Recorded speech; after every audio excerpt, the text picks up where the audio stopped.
Jan, I want to start with your game with Garry Kasparov. First time you played the legend. How was it for you to play him?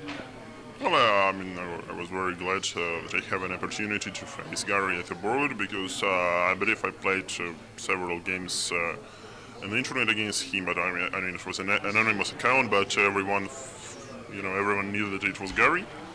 But it was like 10 years ago or something, and of course, when you meet such a great chess player, perhaps one of the greatest of all times. At abroad, it's a big challenge. It's also a big opportunity.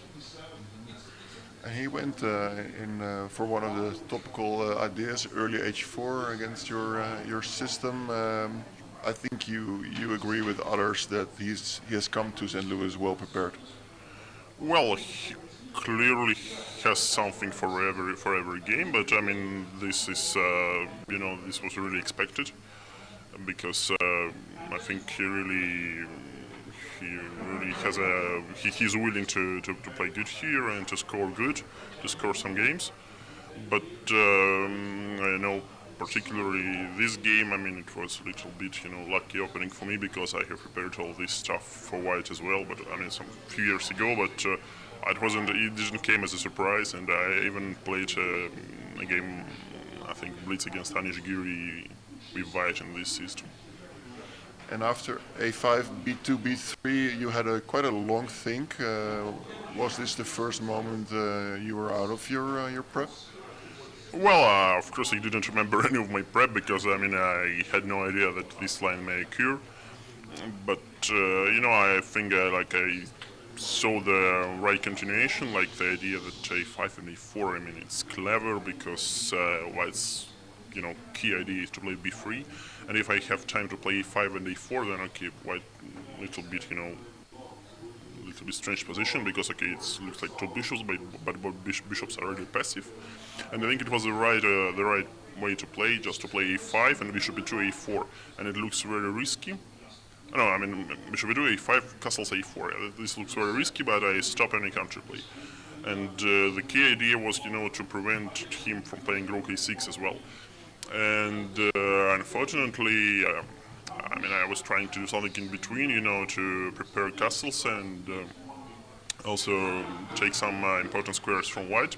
But I mean, in fact, B3 is very strong, and the first and third position, is quickly falling down. But in fact, maybe it's not big because, with some precise moves, I remove all this extra tension and exchange some pieces, and this. I think I played the correct move order, like c3, cd2, and castles, and okay, the better try was bishop takes d7, but then I think knight b6, and this is very double-edged because I don't really think he can capture d2 pawn without losing d4 or e6, so I think it would be just a big fight there, but at least I'm happy that I wasn't losing because, of course, this was a little bit careless, so either you do one plane, either you do another plane, but if you're doing this all together, it doesn't really work. This is how it normally happens in chess. And after that, how did you win the game? What happened? Well, it was after he took e7, it was, I think, an equal position. But in fact, I think it's easier to play with black, especially after knight d2, because these opposite colored bishops, and my bishop on d4 is very strong.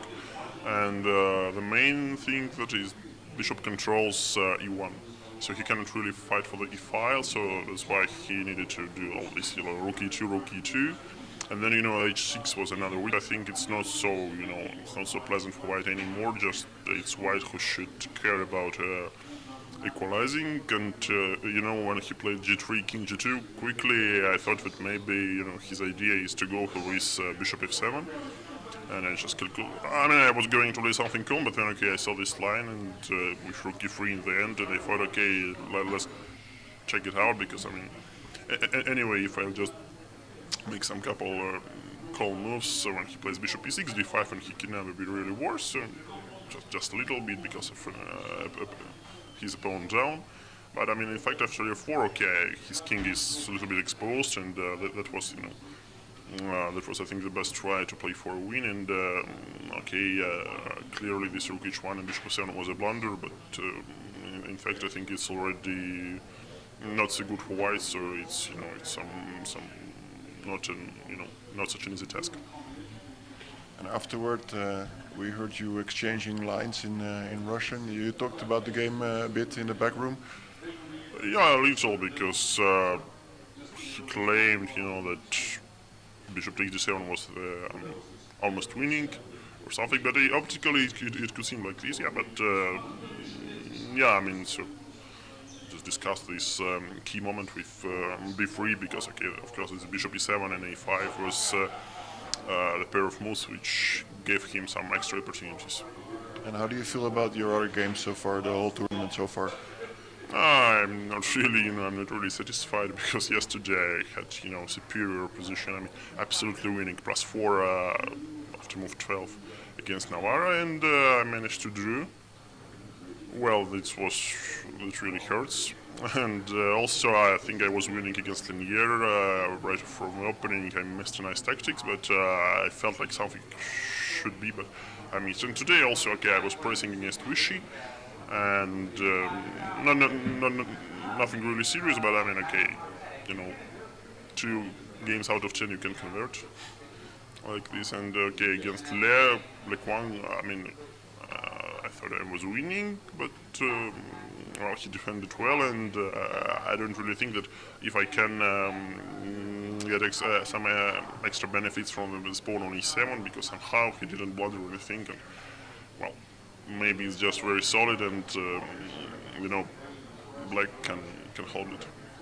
Okay, thanks a lot for your comments.